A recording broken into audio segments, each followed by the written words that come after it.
This podcast contains content that is graphic in nature and mature language that may be unsuitable for children or young listeners. Listener discretion is advised. Hey guys, this is episode 20, and normally this is the part where I would do a cold intro, which is where I usually say something spicy or enticing, but this one's going to be different because this story is important for more reasons than one. And what we hope to do in this episode is spread awareness, create noise, and to be able to have as many people as possible understanding that this is something that needs to be fixed, needs to be solved, and it can be. So just on that note, I wanted to put it out there at the very beginning of the episode to make sure that everybody heard it, because I know everybody doesn't always make it to the end. So right now, we're trying to light a fire. And that fire starts with every single one of you that listen. No matter where you're located, no matter where you live, you can help.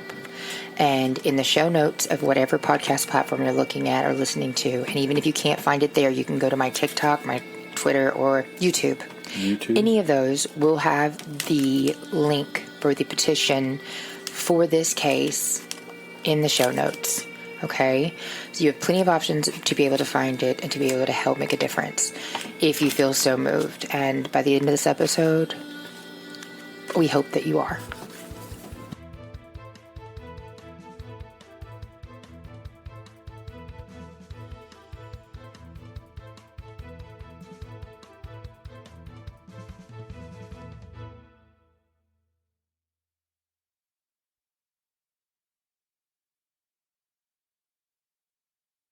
Hey guys, welcome to episode 20. This is going to be Justice for Jimmy Townsend. I'm Kelly. And I'm Uncle Sawyer. And this is going to be... I'm thinking this is going to be one of the more important episodes that we've done. Definitely probably the most important so far. Really important because we work directly with the family on this one. And it feels more personal. So we're going to try to do right by them. Right, Uncle Sawyer? Yes, it's definitely the first one that we actually contacted people that were relatives or related to the person involved in the crime or case, I guess. Right. And actually, this is an email suggestion. Ms. Dodie Allen, who is a really good friend of the family, she knew the victim. She contacted me by email and asked us to cover this case. And we'll get on the subject of Miss Dodie later, but that's where this came from, and they were more than willing to speak with us and answer all of our questions. And in this episode, our listeners get the privilege of actually hearing directly from the family via the interview that we did. So we're really excited for this, and we're actually, like you guys heard in the intro, we want this to do something to help. So everybody that listens, it literally won't take but a few seconds to go click on that petition, go sign, and just be a part of helping this family finally get something that has been long overdue to them. So, that being said... Justice for Jimmy. Hashtag Justice for Jimmy. It's a thing. Hash browns? Hashtags, but hash browns are delicious. Great, now I'm hungry. Yeah, same. Damn you. Alright, so first off, I want to introduce you to the family member that you'll be hearing from. Her name is Christy.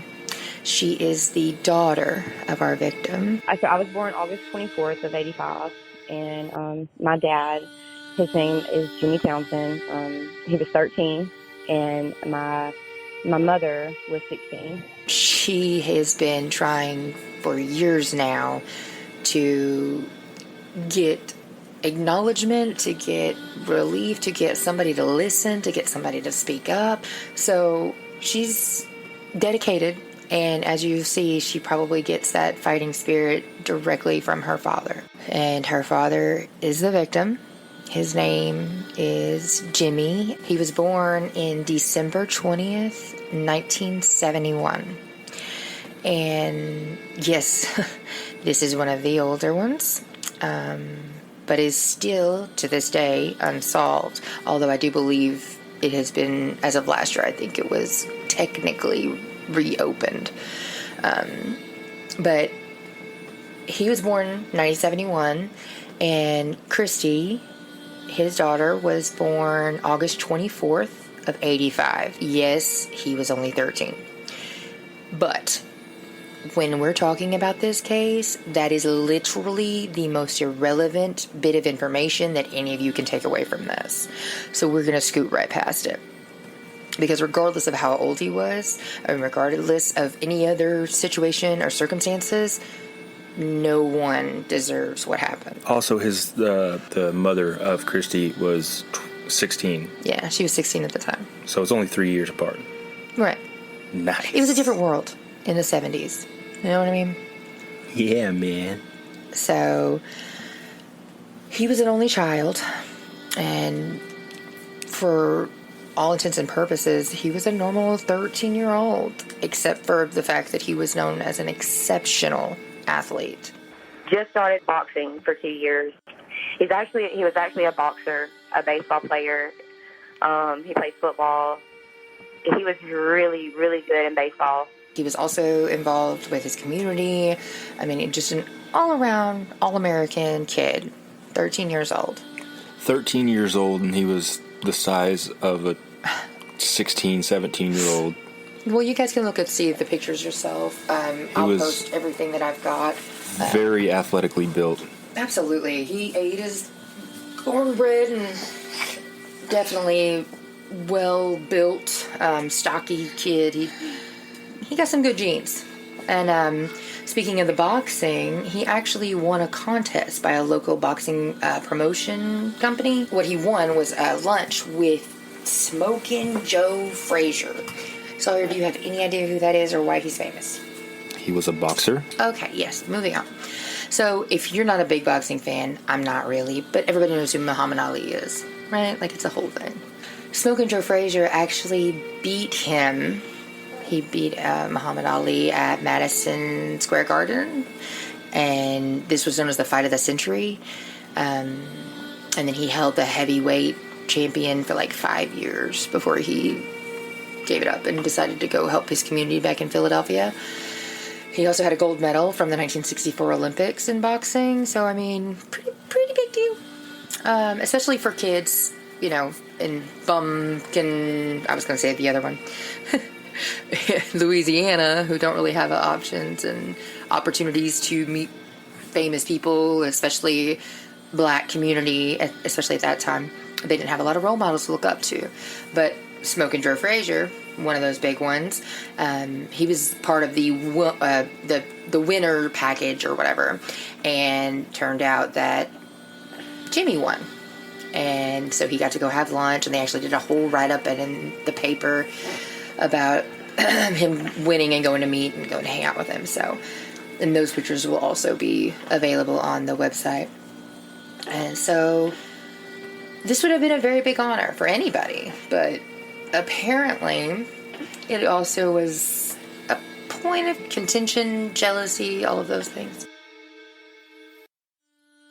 In 1985, Christy was born, and that same year, in September, her dad, Jimmy, went to the Ark-La-Miss fair, which they still have up in Monroe. That had happened. He was with his friends, and he was riding rides. Everything was cool. He knew my mama would have to come and pick him up at 12 o'clock, so he and two of his other friends partake. And whenever I say partake, they rolled a joint and they were smoking it before my grandma came and picked them up. So they were behind by the farmer's market, which is on the back end of the fair, because the fair is at our Monroe Civic Center. They went to the, let's call it the shady side of the convention center. The stocks. Yeah, probably. Whatever it was. It was on the least lit side where teenagers could go to do things they would probably not rather be seen doing in public. So Yeah, they were lighting up. They had some weed, and they were over there smoking it before Jimmy's mama got back to pick him up because he's 13, he can't drive. So when him and his friend was back there smoking, he was confronted by 5 guys, and how it was described to me, they were in like a half moon shape, my dad being on the end, his 2 friends to his right, and then the 5 guys in front of him, if you can get that description. The guy on the other end tried to cross from my dad was bow-legged. They were all black. They were in a gang. The name of it was the Lane Gang around here, and even the cops were scared of them. I couldn't actually find anything on the Lane Gang. It doesn't exist. I don't know if that's because they didn't write up about it a lot. Like, the only gang that I could find that was associated with that name was based out of Florida. And I don't know if they, like, rolled over and had, like, a part of it here or tried to start one. I don't know. I'm not for sure. Or if it's, like, an extension of the Florida-based one. I really don't know. My outside research information was very limited. But they had multiple and repeated incidents that were blamed on likely gang activity in the area. Like, even this same night that this happened, there was another kid at that same fair who got beat up by a group of guys that actually matched the same description as Jimmy, whose name was Jim, and he got beat up. So when they came up, there were several people walking up behind them, but they were still a good distance behind them. And I know the story from the 2 guys that was with my dad, his 2 friends. I have talked to both of them. One of them is now passed away, and one of them is, like, they both had, like, PTSD from this. So when the gang came up to him, the bow-legged guy asked him to buy some weed, and they were like, "Nah, we're good, you see?" Like, showed them the joint. They started smoking. Well, it pissed them off, and they were already looking for a fight. They were going to fight, no matter what was answered or said. Like, no matter how that conversation went, the group of 5 that walked up were looking to engage in an altercation. That's just my take. The bow-legged guy, and I'm going to call him bow-legged because that's the only thing that I know of him right now. So, for the rest of the episode, I'm going to refer to one of them as the bow-legged guy. Because that's all the information we have. He came up and he punched my dad. My dad punched him back. Jimmy is he's a stocky kid. And he knows how to fight. He's very athletic. And, of course, his reaction when he got punched in the face, he punched him right back. And according to what the witnesses said at the time, he actually broke old boy's nose.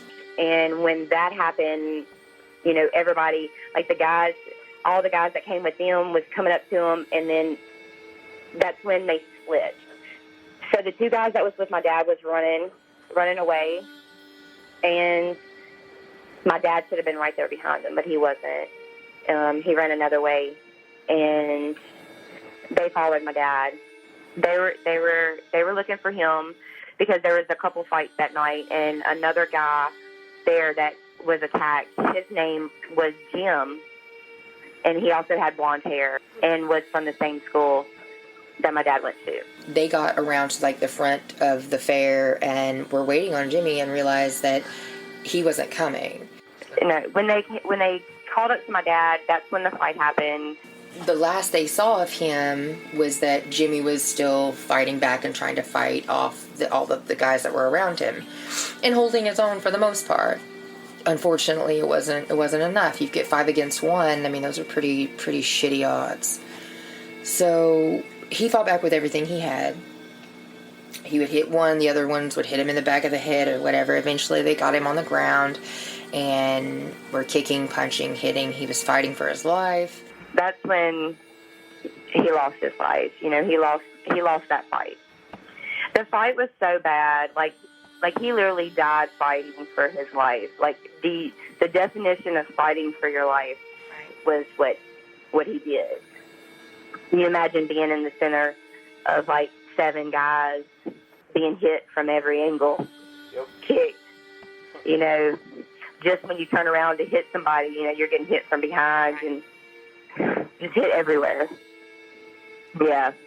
And then not only that, like, that's not enough. Like, when he falls down to the ground, they just want to start kicking on him. Right. And kicking so bad that his organs couldn't be donated. They were in pieces. They dislocated his spine from his cranial. Like, that was the final blow, I would believe. After they laid him underneath the car, it was actually an 18-wheeler. There were several witnesses there. When the fair workers and the cops got up to him, you know, he done half bowel movements and all that. You know, he was pretty much kind of gone. Yeah. But they rushed him to the hospital and put him on a vent. And that was breathing for him long enough for his dad, my papa, to come in town. And once he got in town, they took him off. I can't imagine, especially when I'm about to tell you his actual extent of injuries. I don't know how he was even breathing well enough for them to put him on a ventilator. So once they actually did the autopsy, his cause of death was actually listed. Now, get this. He had shaken baby syndrome. Which is He really was 13, and normally shaken baby syndrome is, you know, when you are an infant from being shook by a parent so hard your brain is rattling in your skull. Yes, ma'am. That's what happened to him. It was so swollen. And for those of you who may or may not know the specifics of that, shaken baby syndrome is a condition usually only given to children under the age of 5, because your brain does not fuse to your skull completely until after age 5. So what happens is your brain has this little bit of space, or this little gap in between your skull and your brain, and when you shake a baby, that causes severe hemorrhages on your brain, or brain bleeds, because it has enough room to bounce around in there and create damage. Normally it's only I've never heard of it being assigned to anyone over 5 or 6 years old. And all that tells you about this incident is that the level of violence was ridiculously high. According to what Christy said, she knows, because again, we don't have the full autopsy because this is still technically an open case now. And I believe she's working on getting a FOIA request, or a Freedom of Information Act request, to be able to get the case file and whatever information they do have. But as of right now, she's had a couple glimpses at the documents, and just goes off of what information that has been relayed to her. I know for a fact his kidneys could not be weighed because they were pulverized. There wasn't enough left of them inside of his body for them to be weighed on autopsy. So, knowing all of that, the fact that he was still breathing is just a testament to the amount of fight this kid had in him. And I mean, it's just it absolutely incredible. So, while he's in the hospital fighting for his life, or waiting for his dad to get there so they can at least have a chance to say goodbye to their 13-year-old only child. The kids that was his friends that was with him was at the police station doing a lie detector test, because the cops thought they were in on it. They thought that they killed him, instead of listening to him and telling him what happened. And they both passed, but it was crazy to me. Like, why would they hang around? Why would they And the amount of violence that was inflicted on them, they had to have been able to see either their hands or whatever. There would have been blood on their clothes, something. Some kind of imagery. I mean... Some kind of evidence of what they would have done if they would have done it. Right. So, I mean, if they were the one who beat him this severely, they would have had some signs of it. I don't know. I wasn't there. So, they passed those lie detectors, and then so finally they started listening to them as witnesses instead of suspects. And from what I understand, they had at least 4 other witnesses within the first 24 or 48 hours. Tons. I mean, hundreds of people. Hundreds of kids. Fair workers. There was this homeless guy. He witnessed it, but he was so drunk out of his mind, they didn't really take his statement into consideration, didn't really think that he was telling the truth, or just belligerent, I guess you could say. And apparently he said he saw everything and could tell them exactly who it was, but they kind of wrote him off because he was a homeless drunk, and they just disregarded the information for whatever reason. And then there was also a gang members. Yeah, the girlfriend of one of the gang members that, now, this gang, from what we understand, was called the Lang Gang. And we'll get into the motive here in just a second, but, like, if you know anything about gangs, you know there's usually some type of initiation, and that initiation usually involves some sort of violence, and random violence at that. Now, the girlfriend that they got into an interview room, they actually got a name from her, and this was the same person that she named that was later brought in for a photo lineup. She gave a statement, and then it led to his friends having a photo lineup done. And they picked out the same guy. Both Shane and Anthony, both of the other 2 friends, identified the same person as one of the people that were there that beat Jimmy to death, and positively identified, took him into an interview room. He was a minor. I don't know exactly what age, but he was under 18, and apparently he gave a full confession. Not only did he give a full confession, but he also named names, at least one, probably more. But the reason I say, or the reason we're even here talking about this, oh, you had a confession, so why is this an unsolved case? Because within 3 to 4 hours, he recanted. Apparently someone had hired a hotshot attorney for him, and attorney came in, said, you guys have nothing, release my client, he recants, he's not talking without me ever again. And because nobody was present when they did the interview, none of it could be used. It was all inadmissible. Likely. That was probably one of the arguments. I honestly don't know. I don't know how it was in the 70s. I don't even know if they had those rights. Things were very loosey-goosey back then. But either way, there went that. And then I think they had plenty of witnesses, you know what I mean? Because, like, this wasn't like it was something that, it was just off in the middle of the woods somewhere in the desolate place. No, this was right outside the fair. Like, it's not like they didn't have people within earshot that probably would have heard something. And then come to find out from the friends that were there, Jimmy knew the people that walked up on them, according to the friends. Like, he knew, it maybe wasn't, like, good friends with them, but he knew who they were.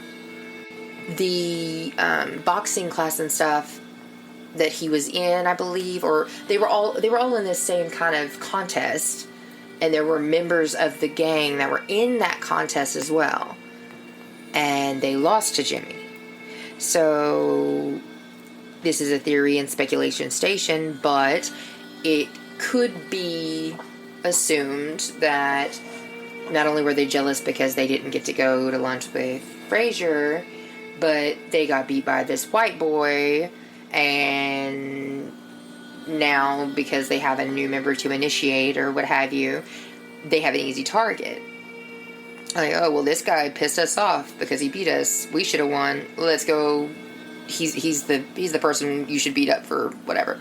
And all of those are guesses, all of those are possibilities, but which the more I think about it, the less I think that's what it actually was. Because if it were to be an initiation of some sort, it wouldn't have been all of them. It would have been just one of them. Right, just the one guy, right? That's what I was thinking. What I'm thinking is more along the lines of it was the wrong person got crossed inside the group, went back to the group and said, hey, this guy crossed me. We got to go get him. And then they all went and got him. Which is more likely. That sounds more... Actually, yeah, because you're right. The initiation thing, they usually make them do it themselves, because if they can't hold their own, then they're not going to be in. They do it by themselves. There's right. No audience. They don't go watch. They send them alone. Yeah. Well, I didn't know that part, but I do know that they had to do it by themselves. Yeah, because if you don't do what you're supposed to, if you're not the winner, if you don't prevail, then you're not allowed to be in the gang or whatever. Blood in, blood out, homie, or something like that. That's okay. Look, I know that because of Angela Johnson. Don't come at me. It's not that. That's literally where that came from. Yeah. So, in my head, anyway. We're not affiliated with any gangs or crews. No, not even a little bit.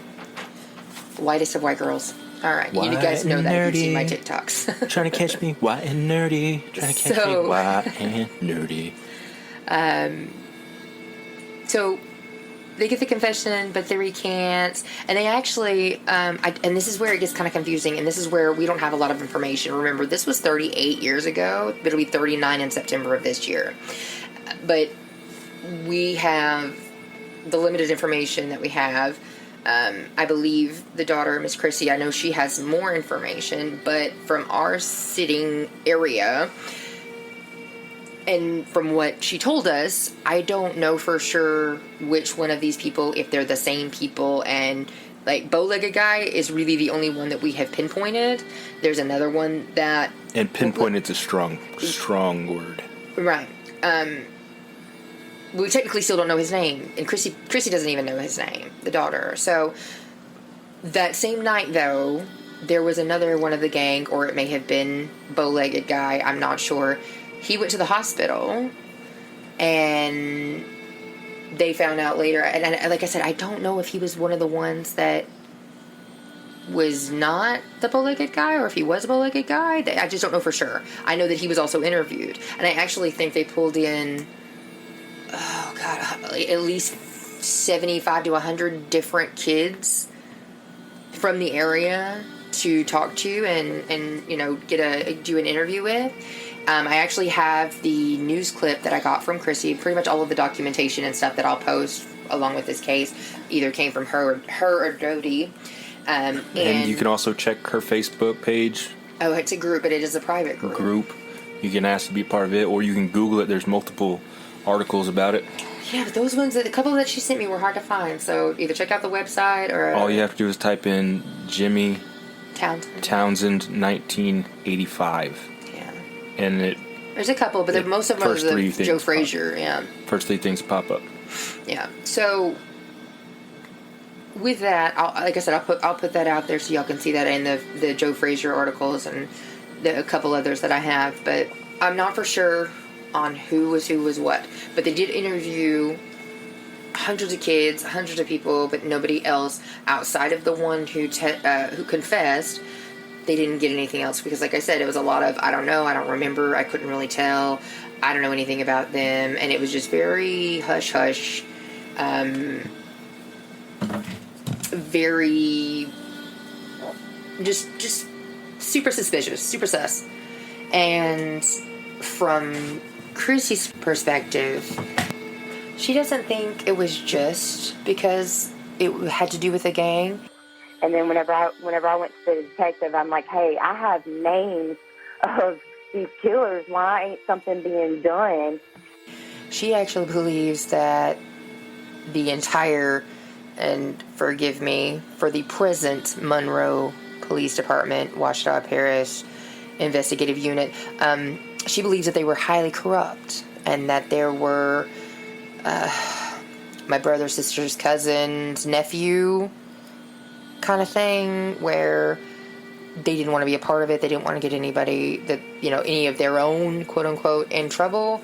And that it was kind of one of those things where well, I don't really want to touch it. I just want to keep my hands off of it. And that's, that kind of deep-seated corruption, if you will, because I don't want to upset my cousin or my auntie or whoever, and cause any waves. And they're really a good kid, and all of those things that we've heard in true crime always, just trying to protect your own, and by doing so, you're allowing extremely violent adolescent men to continue rampaging. Anyway, so the sheriff at the time, his name was actually Willie Buffington.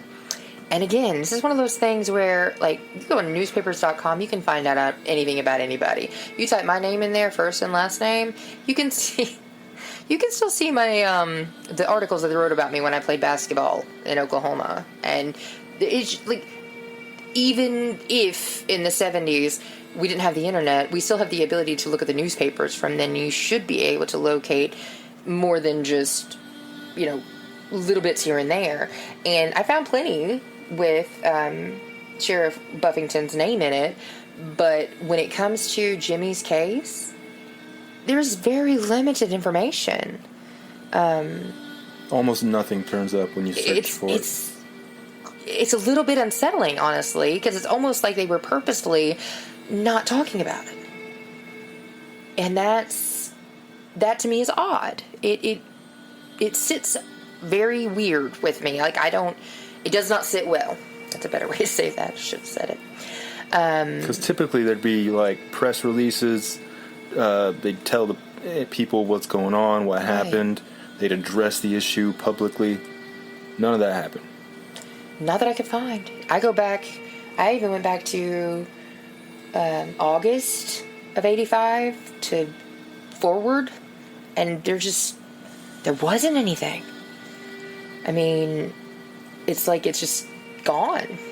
Now, in fairness, I know that the Monroe PD and Washington Parish, and I'm not sure exactly which one, but they've had a couple fires over the years, and we've had hurricanes, and we've had things, and I understand that shit happens.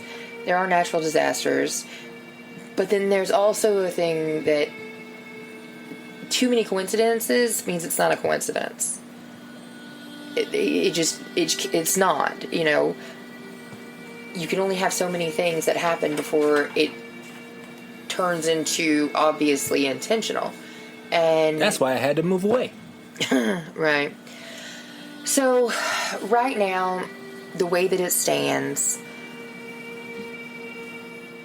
they literally just last year when Christy went and she did a TV interview, which I'll also have a link for in the show notes, with KTVE. Is that what that is? Let me see.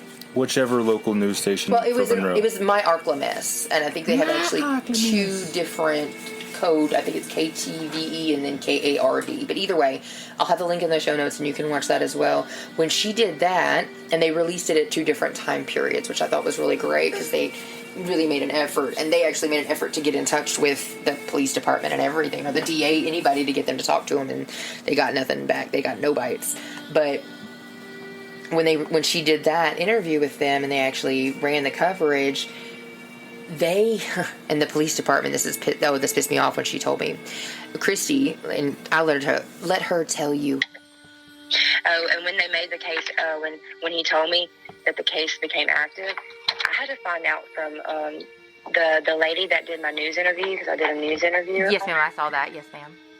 She's the one who texted me. I was actually out of town when she did, and when she texted me, I was like, he didn't even call me. Whenever I got back into town, I immediately went up there, and he knew why I was there. And he's like, I got some good news for you. I'm like, yeah, I know you do. Why haven't you called me? It was been a whole day, because I didn't hear from the news lady until the day after, because she called the DA's office wanting an update. Yeah, so instead of telling her that they were going to reopen the case, they called the news station. What in the... Okay,